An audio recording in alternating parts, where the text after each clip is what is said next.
everyone. It's your girly man, Ramawi Doster from Diversity Includes Disability. Thank you for joining us for yet another episode of My So-Called Disabled Life, a podcast where we talk about all the wild things that go on in disability. There have been all kinds of shenanigans going on in New York City. I bet you've been paying attention. So we're going to be talking about all kinds of things going on in New York, but also in other states and maybe even around the world that has to do with disability. Who knows? So today, I'm so excited to introduce you to Janna Kimel. She brings over 3 decades of experience bridging arts, accessibility, and community advocacy to her role as executive director and founder of the Chronic Pain Project. A lifelong creative practitioner, she has worked across theater, textile, arts, jewelry making, painting, and drawing, always for joy, sometimes for profit. Janna spent 20 plus years leading strategic initiatives in healthcare and technology. Her research leadership roles developed expertise in evaluation of methodologies, budget management, and stakeholder coordination, including managing a $500,000 research budget while scaling a practice from the ground up. Yeah, girl. All right.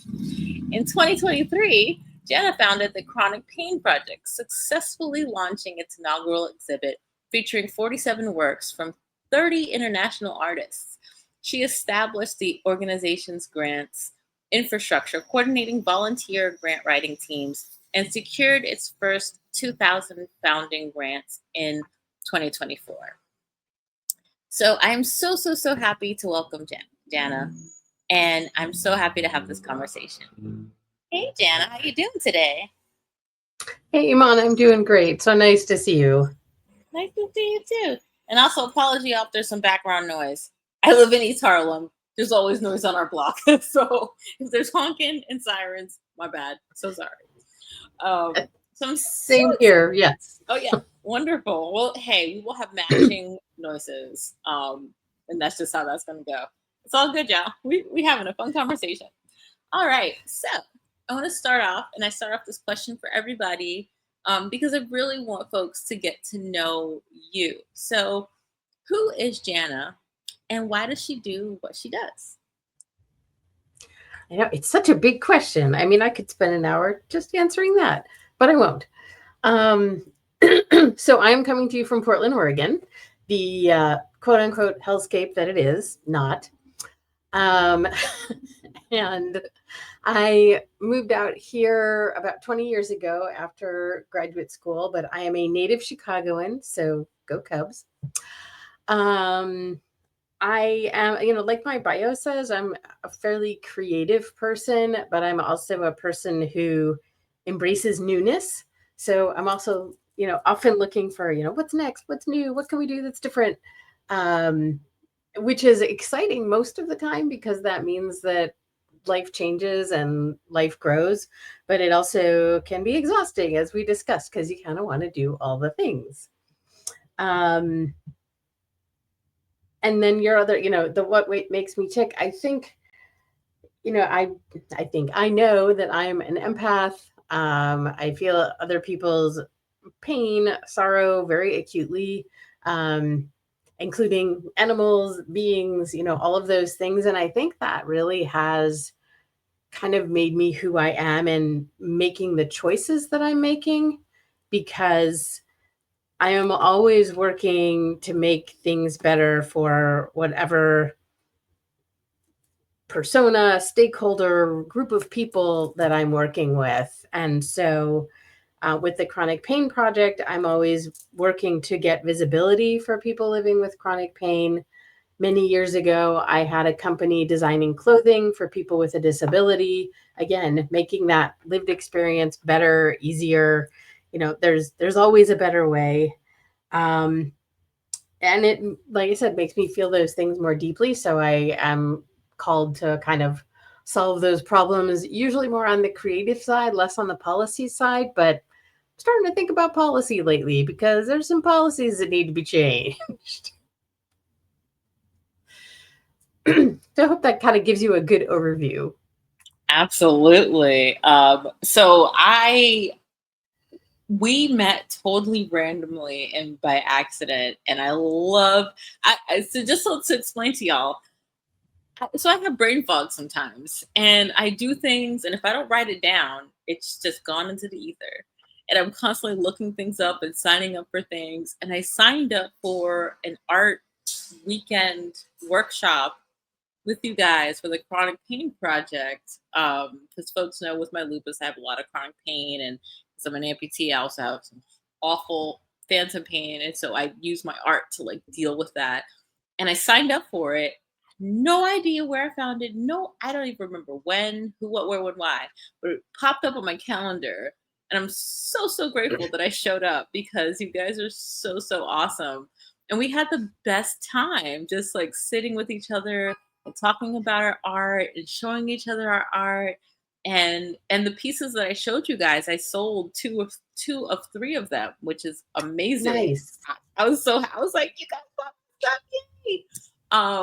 So Awesome. can you just thank you. So can you just tell people about like what you've been doing with the chronic pain project and how that sort of started and which direction you guys are going in and the whole shebang, just yeah, and also if you're Yeah. looking for some more artists. Yes. So I love that you were at one of those weekend workshops or weekend groups, because that's one of the places where we fulfill the mission kind of community and connecting. So the mission of the Chronic Pain Project is to bring invisibility to the invisible experience of living with chronic pain, which unfortunately you know all too well. Myself, I live with migraines and fibromyalgia, and all of that again is invisible. And for those who aren't familiar, like Iman, you and I wear glasses, right? There are people who walk around with crutches. Sometimes people have hearing aids, although those are getting harder and harder to see. But, or, their arm is in a cast. And all of those things you see, all of those things are also what we call temporary disabilities. But all those things you see and oh, that person might need help getting on the plane, or oh, that person might need help with the door, or they might not. Just because they are, in a wheelchair doesn't mean they can't do what they need to do. But living with chronic pain means you're walking around the world and something hurts or something's not working well, but there's no little, spotlight saying, hey, this person might need a little extra help today. And, I can't think, I'm having word finding issues. But newsflash, everybody's having a bad day someday. But in particular, people with chronic pain are having a lot more of them, a lot more frequently. And you kind of learn to just move through it. And there's a lot of conversation in the chronic pain space. And I'm guessing you found us on Instagram, where a lot of people are talking about the fact that, oh my gosh, Iman, I'm totally losing my train of thought today. It is okay. This is the perfect place to have the brain fog in real time. So it happens to me constantly. Oh my gosh. What was I? So, and I'm so passionate about this, and yet I lost my thread of thought. But basically, we're trying to help improve that visibility, and we do that through art. So we ask folks like yourselves and people who may or may not call themselves what I call a capital A artist, right? You don't have to have paintings in the Louvre or even a painting at your local gallery. You can just make something that's really important for you and share it with the world. And by doing so, what we hope and have seen is that we're really kind of bringing out the experience of living with chronic pain into the mainstream, which is our goal. Last Friday, we actually had the pleasure of showing all of the work, or a lot of the work, at a First Friday event. It was the first time we really had a lot of people walking through where we were there as well. We've had a lot of people walking through like libraries and things. This time we were there, and it was fascinating to see what they stopped and look at and what sold. And there's a dress that was made by one of our artists, and it has the words on it of everything people have told her to do to get rid of her migraines. And people really responded to it. Like at first they just thought, oh, that's kind of cool. And then when I spent a lot of time explaining what it was, and people were like, oh, okay. So, again, you don't have to have chronic pain. Think about that thing that people always give you advice on. Maybe it's raising your kids, maybe it's where to, buy a home, whatever it is, that's advice you don't want. And then imagine getting that about your health every day when you've spent probably 20, 30, 40 years dealing with that. I will also add on the topic of just years. So currently we have our artists, 75% of our artists identify with having a disability. And if you look now, like when you apply for a job, they'll ask you, do you have a disability? And they add migraine, they add fibromyalgia, Ehlers-Danlos, some endometriosis is one of the typical ones for our folks. All of those things are considered a disability now. And so making sure that people understand, like for me, I didn't necessarily consider myself as disabled, but then when I realized the impact it could have and has had on my work and my life, yeah, it's different, right? It doesn't mean I can't physically get someplace, but it does mean that I can be in excruciating pain, so I'm not going to go anywhere. Additionally, of the folks that we have participating currently, a number of the majority of them are under age 44 and have been in pain for more than 10 years. And I'll give you a second to process that, because that means that most of these folks have been in pain over 25% of their lives, and they're not even 50. That was a huge surprise to me. I was assuming we were going to be getting folks who were 60s, 70s, the people you picture just experiencing pain more. But those aren't the people who are willing to share their pain. Our very outspoken young women are the people who are willing to share their pain. So rock on. And then, yes, you and I met in one of those wonderful groups.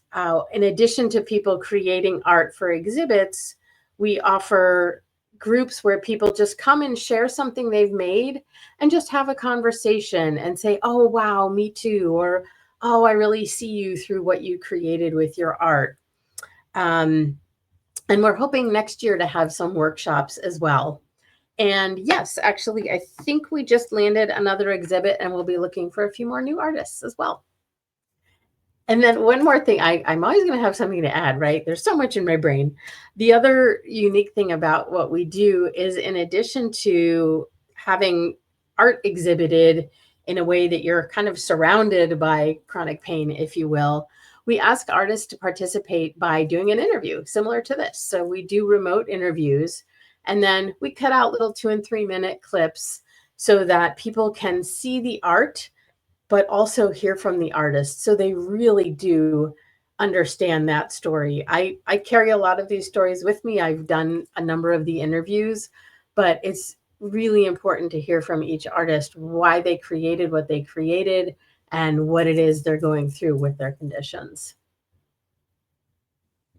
I so love how you explain that, especially with you coming across younger women who are dealing with this chronic pain and have been dealing with it for so long. My chronic pain started when I was 14, and I'm now 41. And so for this whole, it's more than half my life, I've been in pain. And for the good chunk of the beginning of it, the doctors didn't know what was wrong with me. They didn't know how to identify it. They just kept saying I had the flu, but like for 3 years.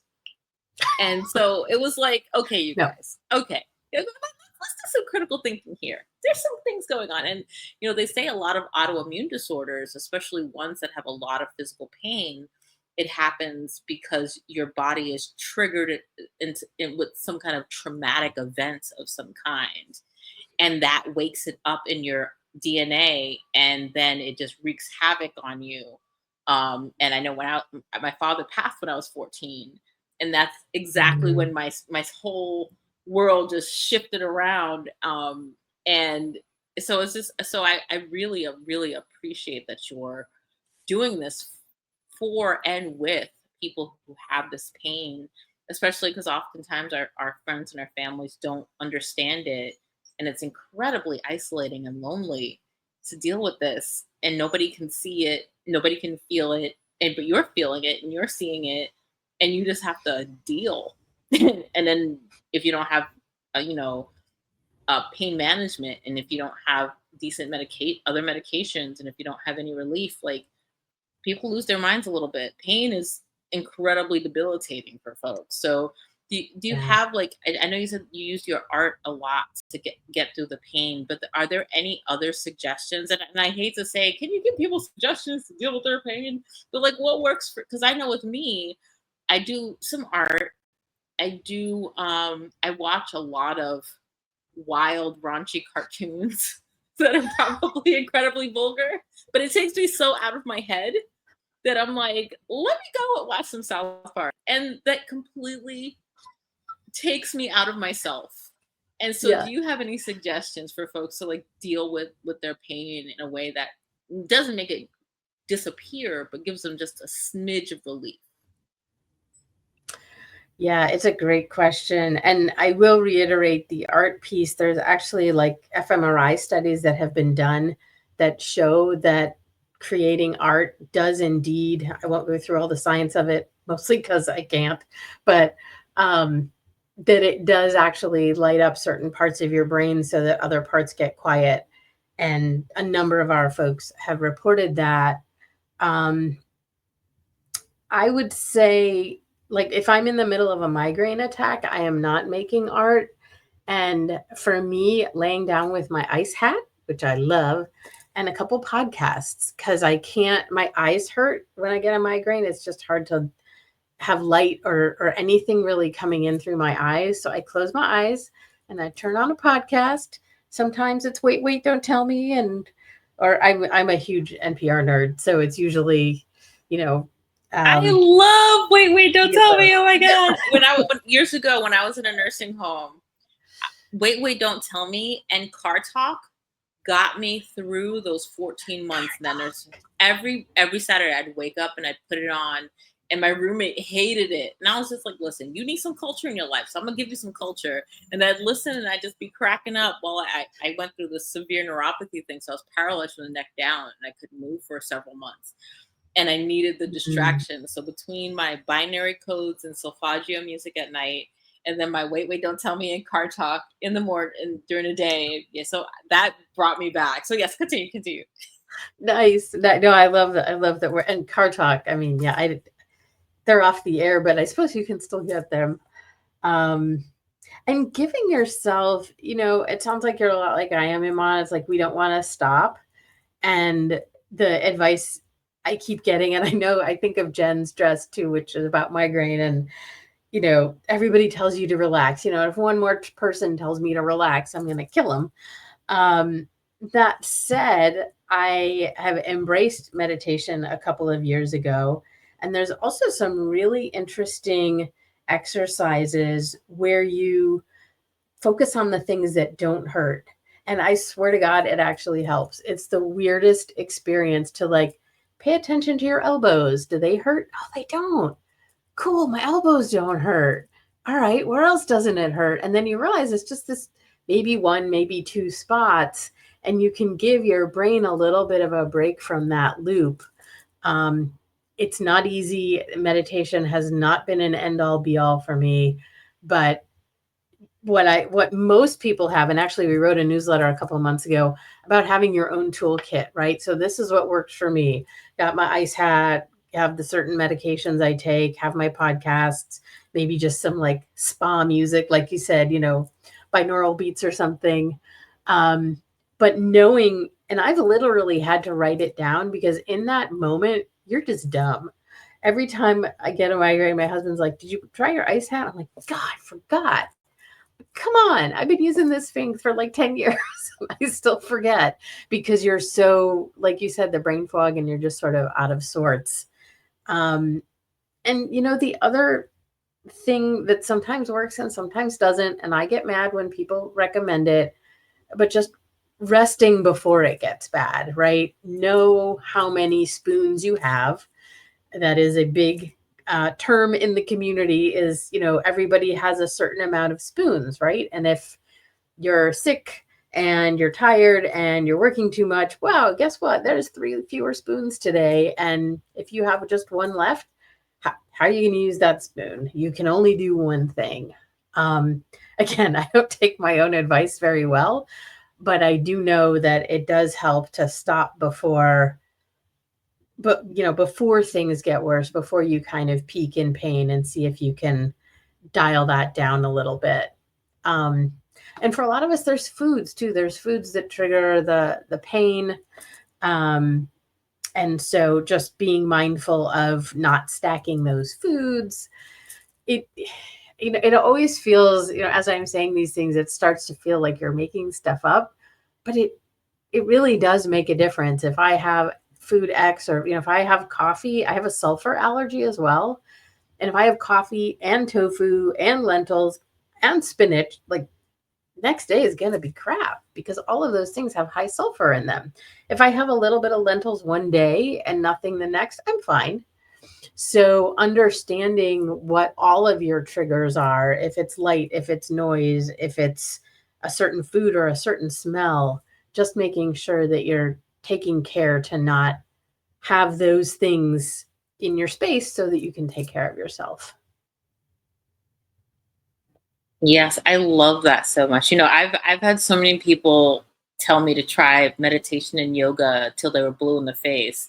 And then when I say, you guys, I've been doing that since I was 18, and the lupus hasn't been cured, my legs have not grown back, I've still had heart attacks, still had strokes, still had paralysis, still the brain fog, still the pain. So that tells you something. But recently I came across this video that was like, you can meditate in any which way that brings you calm. Yep. And I love cooking. And whenever I have time to cook and my hands don't hurt too bad, I love the process of cooking, because I get into this focused state and suddenly it's just all about the food, and I'm so relaxed and calm. So I really love that you're saying, know your body. No one knows your body better than you do. Not even doctors, y'all, not even specialists, y'all. You're the expert on you. So I love that you said that, and that, take care of yourself before you're gonna fall over. Years ago, I was taking a few classes and working, and I kept having moments where I would lose time. I'd be walking and I wouldn't remember that I was walking, and then I end up somewhere. I'm like, wait, where'd those 10, 20 seconds go? And then I was like, you know what?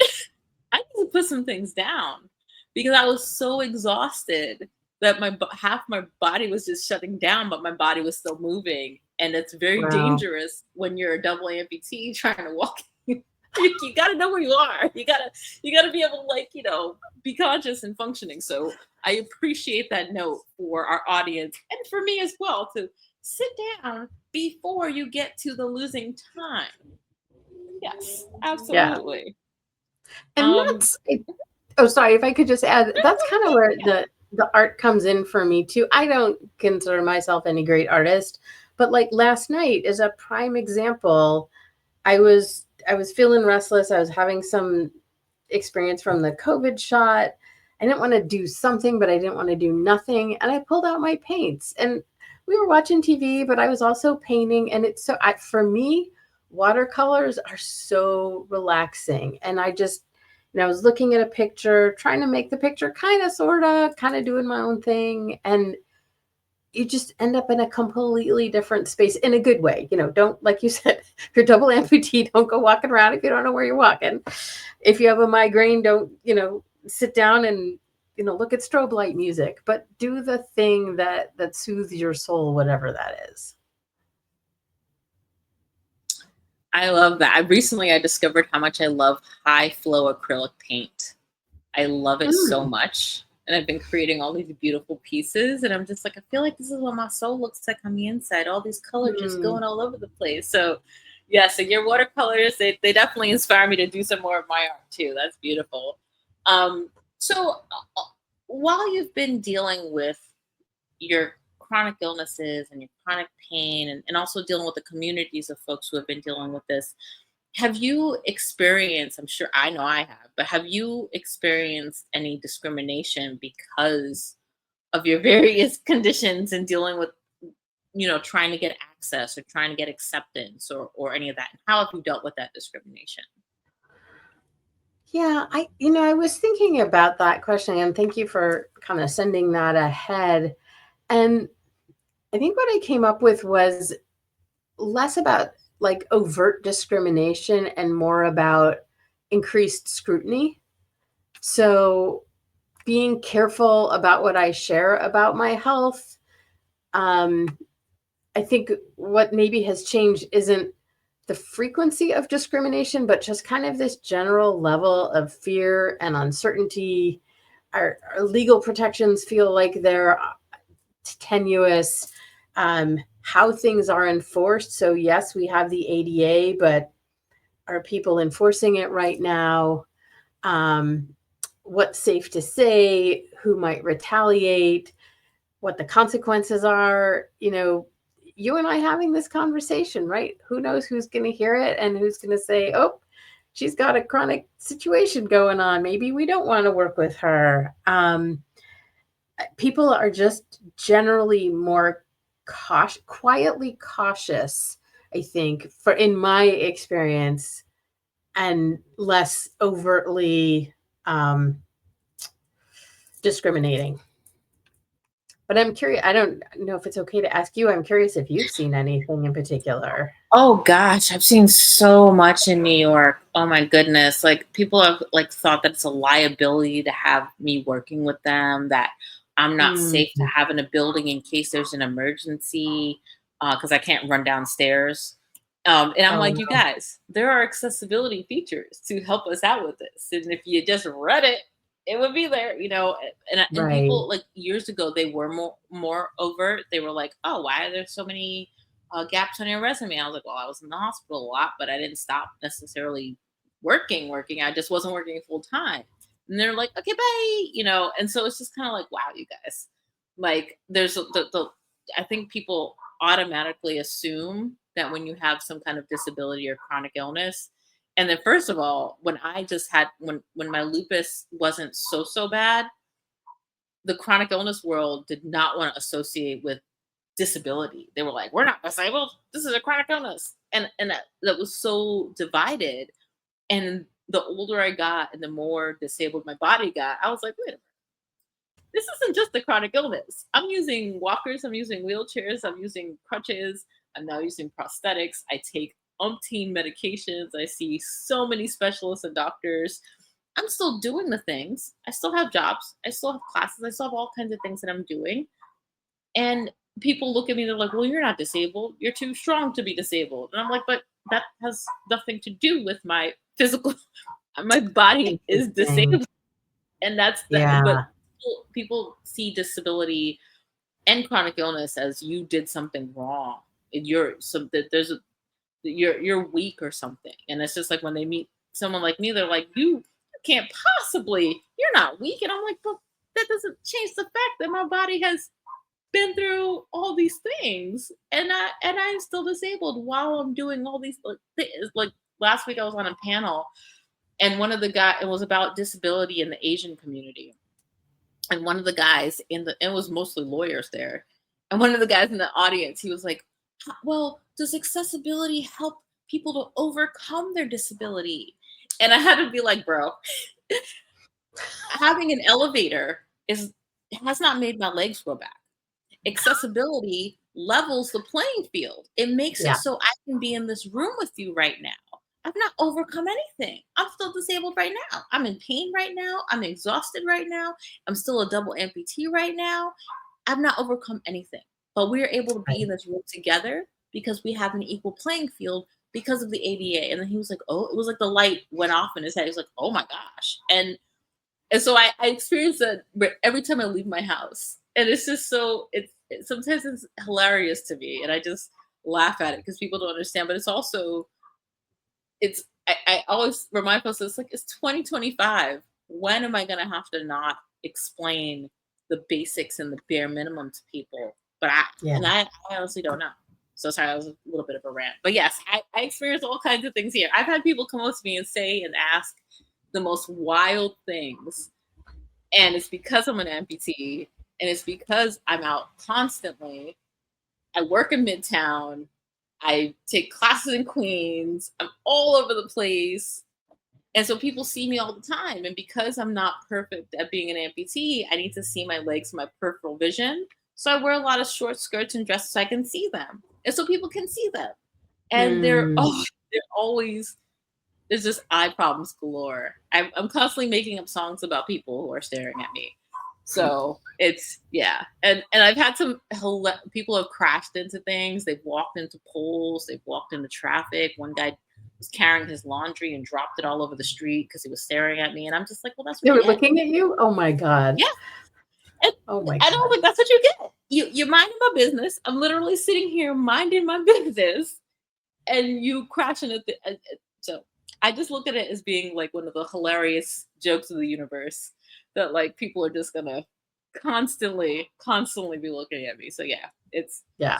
it's what it is. And until people with a disability are a majority, it's going to be that way. And there's, I mentioned temporary disability earlier, and I think that's something that all people forget is that sooner or later you're going to be disabled. And that can be, Microsoft has a great packet about temporary disability could be just being in a loud bar and not hearing somebody, or having your hands full with groceries, or holding a baby. Like all of those things, maybe it's momentary, but momentarily you're disabled, right? You don't have all of the faculties that we assume people on this planet have: hearing, sight, smell, four limbs, which doesn't mean you can't function, right? You go to a loud bar, you still function. But if a phone call comes in, you're going to want to text, or you're going to want captions. And hey, guess what?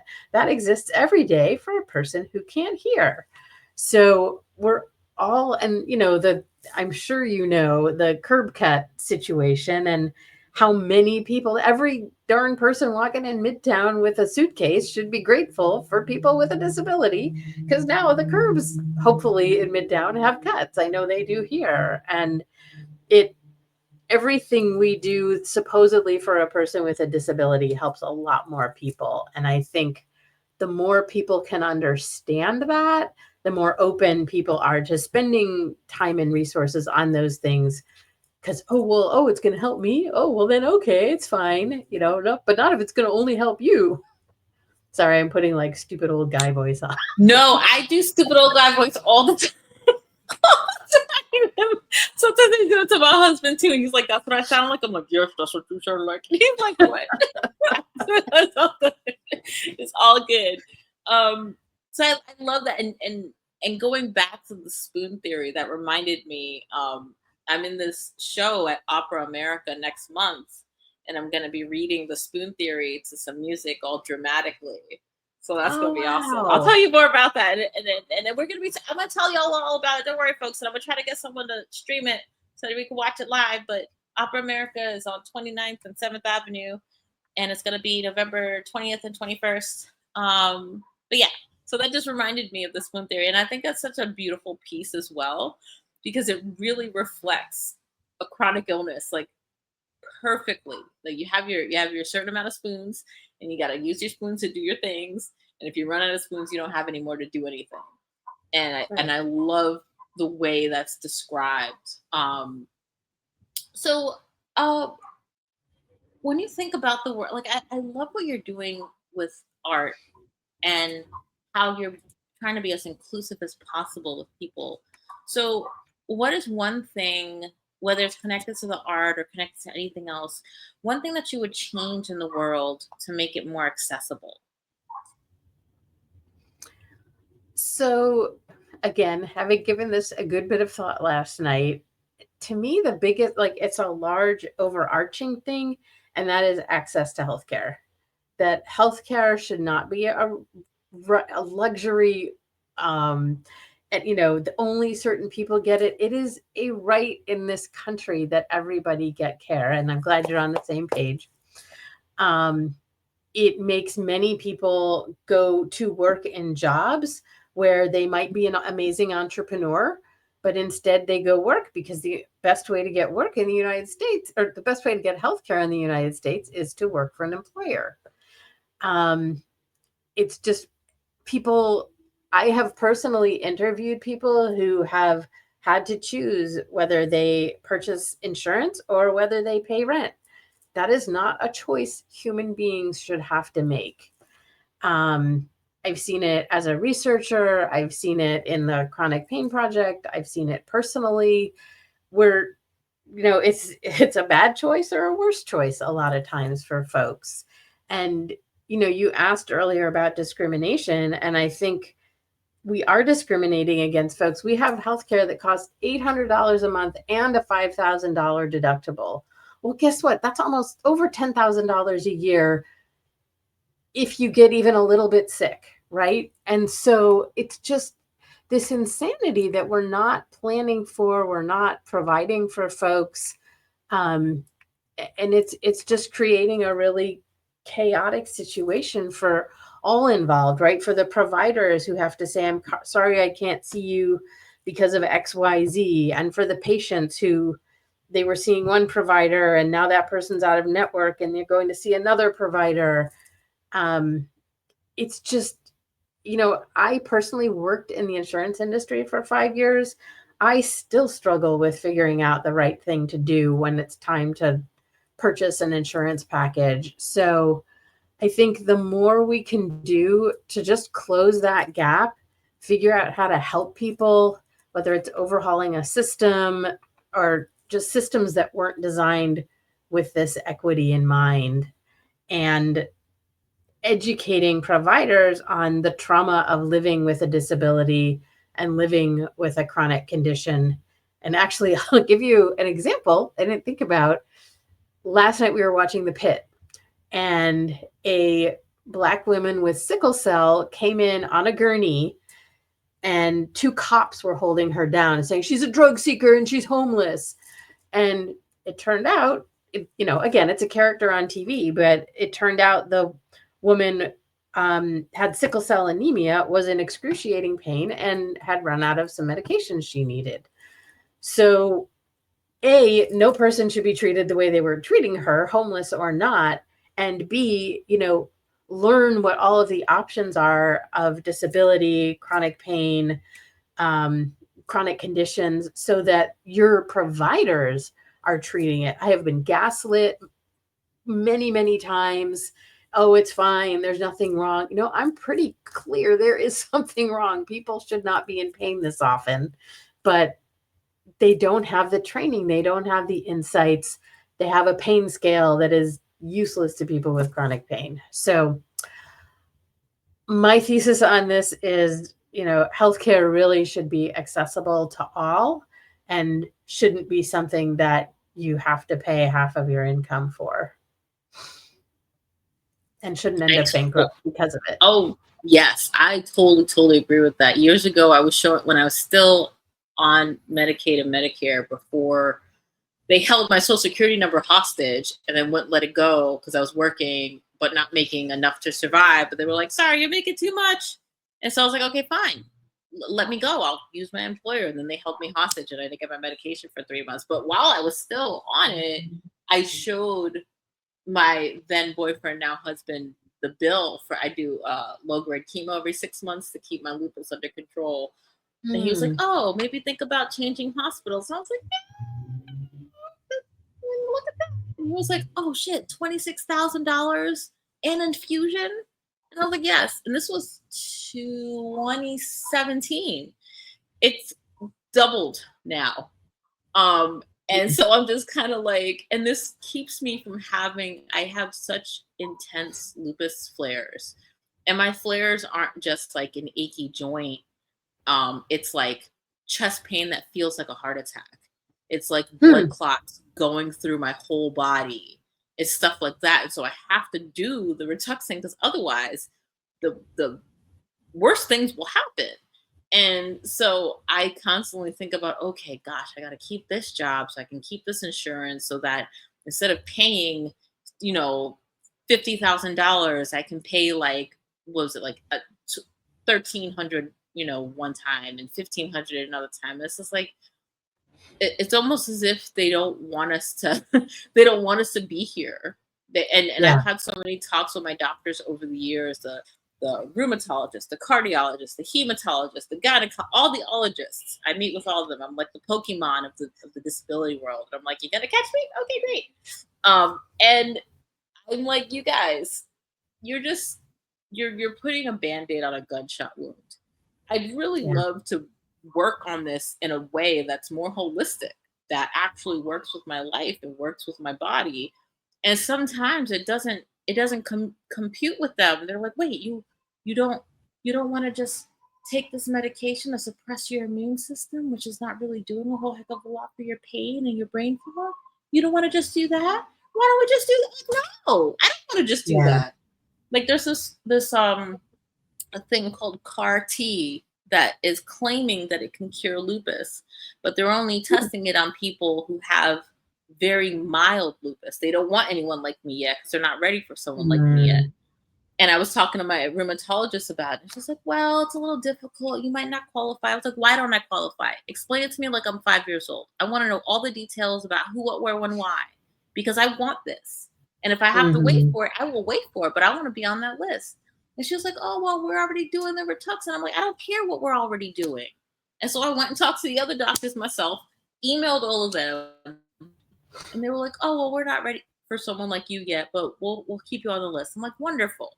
I wish my rheumatologist would think that it's better for me to seek a potential cure rather than continuing to put a band-aid on a gunshot wound that's been here since I was 14. It's like, and some I think some doctors want to keep us as their little quote test subjects because they Yeah. find it fascinating. I had one years ago that was talking about my case all around the world.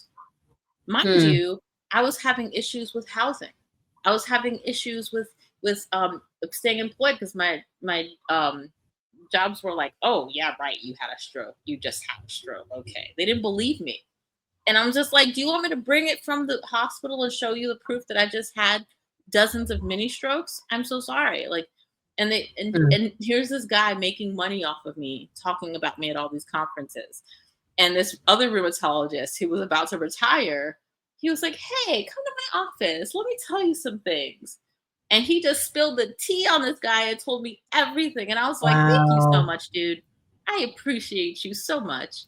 And he sat down with me. He talked to me about like how, because I didn't realize at the time the damage that the lupus did to my heart, and that it was only one side of my heart was working and the other side was at 16%, and I could have dropped dead Hmm. at any time. And my old Hmm. rheumatologist didn't tell me this. He didn't think it was important information. And I'm just like, wow, wow, that's wonderful. You just making money off of me, and you just be And I was like, you know what? I don't need to see you anymore. And I left and found a different rheumatologist, but he kept calling me because apparently I was a cash Hmm. cow.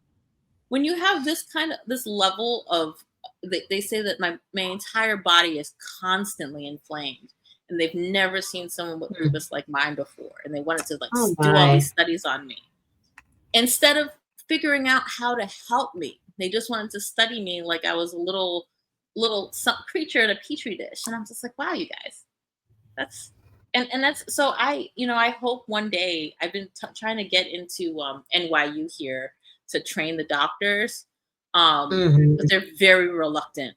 They think they know everything, and they don't want someone like me coming in, acting like I know. And it's just like, well, wait a minute, I know about my body, I know about my experiences, and I know that I am not the only one who has experienced this level of discrimination and pain, and just like and gaslighting and ignoring. Like, I know if my doctors listened to me in the very beginning when my feet started hurting, I might have not had to lose my legs.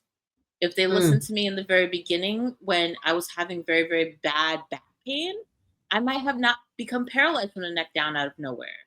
If they had listened to me about like my side pain, I might have not lost half my spleen. I might have not lost my gallbladder. I might have not had a bleeding ulcer. I might have not had as many heart attacks and strokes. Like, and that goes back to the whole like, is I don't know if it's just their egos are so big or something, but it bothers me that these people are in these authoritative, powerful positions. And instead of using their power to help people, they're using their power to keep us. I hate to say they're trying to keep us under their thumb so they could do experiments on us, but sometimes it feels like that. And yet I need you guys. I need the medication you give me to like stay alive, to keep my heart functioning, to keep my body at this bare minimum spot. But also, if there is Mhm. a potential for any cure, any relief, anything, I know my legs aren't going to grow back. But like, if you could relieve me from a little bit of this lupus stuff, I would greatly appreciate it. And instead, you guys want Yeah. to keep me in this little box so that you can keep experimenting on me. So it's quite something. And don't even get me started on like uh, gynecological care for women with disabilities, and if you have any kind of pregnancy anything. um like Mm. I had my third pregnancy and I lost all of them, and my last one of the gynecologists I met with, he was like, you just need to tie your tubes and be done with it. I don't know why you keep trying this. And I wanted to punch him in the face. I really did. And thank God he's not a New York Presbyterian anymore. I think I wasn't the only one that he said some really off the wall stuff to. Oh But this my is like, gosh. doctors are really messed up sometimes. It's, yeah. And So, that's where that training comes in, right? mhm, It's like mhm, if you, whether it's a patient training a doctor, the doctors tell us things, but as patients, we need to be able to explain things to them. We have our own lived experience. And now, Iman, you and I have AI. And I can't tell you how much I have learned about my own situation through AI, mhm, and mhm, go to my doctor with data and say, hey, this is what I learned by asking a few questions. What do you think about that? And taking all my tracking sheets and mhm, putting them into AI and learning things that the doctor's not going to know because the doctor's not living my life. And, mhm, the insurance company only wants to know, do you have more than 15 migraines a month? Yes, I do. But there's so much more nuance to mhm, that they're mhm, not, and same with your experience, that they're not taking into account the nuances of each patient. Every patient is its own patient, and yes. you can learn some things holistically, but you still have to listen to that patient because they know. And especially those of us who have been patients for a very long time, we know Mhm, our bodies, we know what we need and what we don't need. We need their mhm. support and their understanding of medicine, and we need them to listen to us about our day-to-day experiences. And that's Yes. tragic that somebody said that to you. That's just horrible. Yeah, and I literally went down to the lobby and I had a little panic attack on the phone with Will, with my husband, because I was just like, this guy just. I was like, can I just go back upstairs and punch him in the face? Like, I just want to give him Yeah. one good hit. I just need one good hit. He was like, no, you stay there, and then come home. It's okay. Wipe your tears. I know you're sad. And I was just like, I know, and I still have these freaking baby hormones in my body after losing this Uh, pregnancy that I did not want to lose. And there was zero compassion, zero bedside manner, and he was teaching a student while he was in there, and she saw the look on my mm, face, and she was just like, oh gosh, oh gosh. So I hope that she learned better, that she knows that this is not the way to talk to a patient ever, and that no. even if you are thinking, okay, yeah, you should not be doing a pregnancy again, you should not be, putting yourself at risk of, like, you don't say it like that. You have just a And you don't smidge say of it in that bedside manner. moment. It I was like mean, what a horrible it had been moment to choose. it had literally been 3 days. 3 days. And you're saying this to me? Okay, buddy.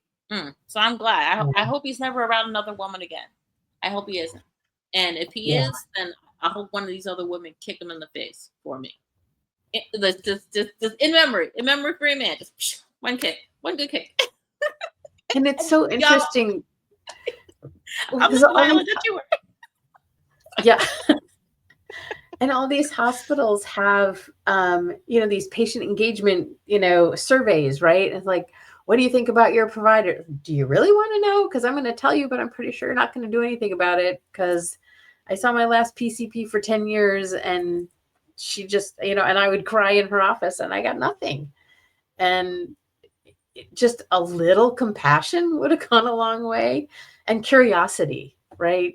Like, just be curious about what's going on with me. You don't have to fix it. Mm-hmm. And it's not to be selfish and bring it back to the chronic pain project, but the other thing I think helps people feel better is being heard. No matter what's going on in your life, right? We all want to be heard. And so when people are talking with us, they're sharing their stories.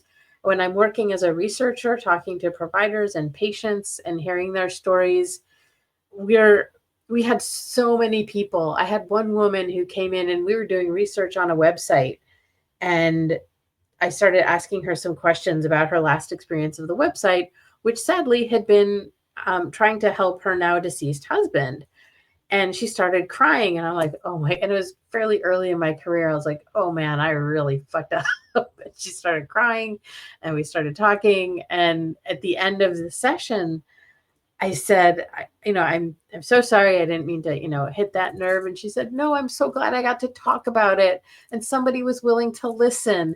And thank you so much for listening. And over my career in research, I've heard that again and again, is just somebody hearing, believing, and listening to you is so, so powerful. And so if your doctor, who's the person that's supposed to do those things, doesn't do those things, yeah, you have every right to kick him in the face. Yeah, no, I appreciate that you just said that, like, people need to be heard. And even if it's just that, and oftentimes it's like they don't want you to necessarily fix something. They just need to get some things off their chest. They just need someone to Yeah. listen for a little bit. And I do it constantly. I'm constantly talking to people in the community, and people know that if they need to call me, I'll just sit and listen. I'm just listen, because sometimes they just Yeah. need to let it out, and they appreciate it so much. And some people are like, why are you on the phone with these old ladies for like an hour and a half, just letting them talk to you? And I'm like, because they don't have anyone else to talk to, because they need someone to just listen, and they Yeah. need to feel that they've been listened to and that they've been heard, and that, oh, I might give them some resources while I'm listening to them. I might suggest somebody that they talk to. And it's like, I don't think some people understand that there's such a loneliness epidemic in the country. Like, so many people are just, they have no one and they're alone, and they just want to have someone to just talk to. So I appreciate that you said that. Like, and I hope that more people, as they're listening, like, if there's, even if it's someone on your floor, or even someone in your neighborhood, or someone at your job, or someone at your school, so anyone, even if you can, like, give them 5 minutes, that's better than no minutes. And I think sometimes we forget that we are a giant, massive community, but we also do have these like little tiny nooks, and we need to treat each other like community rather than like some strangers who have no connection whatsoever. Because our connection is that we're all people. We all Yeah. eat, sleep, breathe, and poop. We need to treat each other that way, and be, I think some people sometimes don't, they know how to be nice, but they don't know how to be kind. And being Mm. kind is a very different frequency from just being nice. And I wish more people were kind, Yeah. So that just reminded me. Yes. So thank you for that reminder. And I hope y'all listening, y'all. Talk to your neighbors, talk to your people in your neighborhood, make some friends. Just listen. That's what we're here for. Yeah. And it's not always about fixing, right? I mean, when you're Mhm, talking to your mhm. doctor, you're hoping for maybe a little move towards feeling better. But when you're anybody else, it's like literally just being heard. Like, do you hear that I'm having a really hard day and this is why? And somebody going, yep, I get it. And that's all people need. They don't need you to solve Mhm. all of their problems and figure everything out. It just recognize that they're having a bad day for whatever reason, and sit with that. And it Mhm. really does a world of good. I sometimes think as a researcher we are more we're better therapists. Well, no, I shouldn't say that. We're not better therapists, but we have the opportunity at least to listen for an hour. And my job when I'm doing research with medical products is just to listen. My job is not to solve in the moment. And So it's actually kind of cool because your therapist sort of feels this onus of, oh, I have to help him on feel better today, or I have to help him on get to the bottom of that childhood trauma or whatever that is. And as a researcher, I'm really just trying to make the software better, but I want to listen to you as a person. And that is such a gift that people will share that with one another. Like it truly, truly is an honor when people are willing to share their story. I love that so much. So I hope y'all listen, y'all. Listen to people, talk to people, engage. And share your Um, story, right? We're all in yes, this muck together right now. So we sure share it. are. We sure are. Absolutely. Um, so is there something that you are looking forward to for the rest of this year into next year? Um, Personally, we are planning a trip to Italy, and I am really excited. And the reason I bring that up is because, and this came up in a group I'm in, how hard travel is with chronic illness and with disability. Um, I'm sure I don't have to tell you about the horrible rollback on the, you know, airlines are no longer responsible if they break your wheelchair. I Great. was So so how is that before going? that report came out, I was like, we were trying to go to do an international trip next year, and I was like, oh yeah, I could bring my wheelchair. We could do it. Now I'm like, I have a real nice wheelchair, having to mess it up. So sorry, continue. No, it's true though. And that so those are like the physical, well, some of the physical manifestations. And for us, my husband has chronic pain as well. Can you take the medications you take into the country? Is he going to be able to walk far enough to see what we want to see?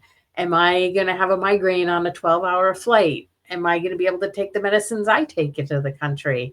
And there's all these other, and we don't really want to go on a group trip because, maybe the day that we need to rest is the day they're hiking 12 miles or whatever. So there's become an enormous amount of considerations in just booking travel. I'm really hoping we go. We had a trip to Japan planned that we canceled because I had to have surgery, and that now with the medications he's on, that's a no go. So travel, I love to travel. It is very hard to be away from home and all of my comfort things. So there is that. And I'm looking forward to, I think we just got the okay in January to have another exhibit here in Portland. So I'm super excited to be able to invite a few more artists and to just have everybody's work seen again. Um, so very excited to just continue growing our reach and collecting stories and collecting art so that people can see, your collage and the Jen's dress and somebody else's photography and somebody else's painting, like these incredibly different pieces that if people were in the room, we had a room set up with all the work in it, and people were looking around, and I'd say, everything in here was made by people with chronic pain. They're like, oh, this is like little, like you said, the light bulb went on. And so being able to share that story and show that there is beauty behind the pain, but there is pain. And so we want to continue sharing that story for sure. I love that so much. All right. So how can people reach you? Like if they want to, participate in one of these workshops, send you art, just talk to you, just hang out. Like how can folks reach you? Let's hang. I feel like we are everywhere, but I think you found us on Instagram, where we are Chronic Pain Project PDX. We have a Substack. We have a newsletter on something called Beehive. And all of those links, everything is centered at our website. So if you go to chronicpainproject.org and you go to the events page, you can find our workshops, our groups, our upcoming exhibits, and you can also see our digital gallery. So all of the work we have physically, we also have digitally. And I love to tell that everything is, well, not everything. Many of the pieces are for sale as well, and that benefits both the artist and our organization. That is so wonderful. And y'all can also see my art in this as well. So Yes. that's a cool part too. So this has been so fun. You were such a delight to talk to. Is there anything else that you want to share with folks that we've covered a lot in an hour, but We is there did. anything else? We hit a lot of territory. No, I actually think, Iman, you brought up the other word that I had written down is kindness, right? Like right now in the world, I don't care if you're black or white or green, if you're straight or gay or how you identify, what your religion is, just be kind to each other. Like if we could just do that, I'm going to use your platform to ask for kindness because Yes, we please. are in a really bad place right now and we have got to be nice to each other or we're going to end up in Hmm. a much worse place. So be kind, Hmm. y'all. Absolutely. As my grandma used to say, we are currently in a hot mess on a humid day. And if we ever want to get through that, kindness will go a long way with all of this stuff. So this Yes. has been Did your so grandma live wonderful. in Atlanta? Because that's about the Oh, hottest I've ever been. my grandma was from Alabama and lived in Okay. Mississippi. So it got pretty hot in Okay. there too. Yep. Um, Yep. so yeah, so thank you so much. I will put everyone the links, all the information, her bio will all be in the show notes. If you want to reach out to her, please do. I love everything you do, Janna. And Thank you. be kind, y'all. Be kind, be wonderful, and keep keep it gangster. And And thank see you you next for creating this platform and allowing folks, those marginalized voices to be heard. I think it's super important. And I know you do so many things. time. So Probably thank too many you for the joy you bring in the world and the work you're trying to do as well. Thank you so much. Bye, y'all. Yeah, it's been a pleasure.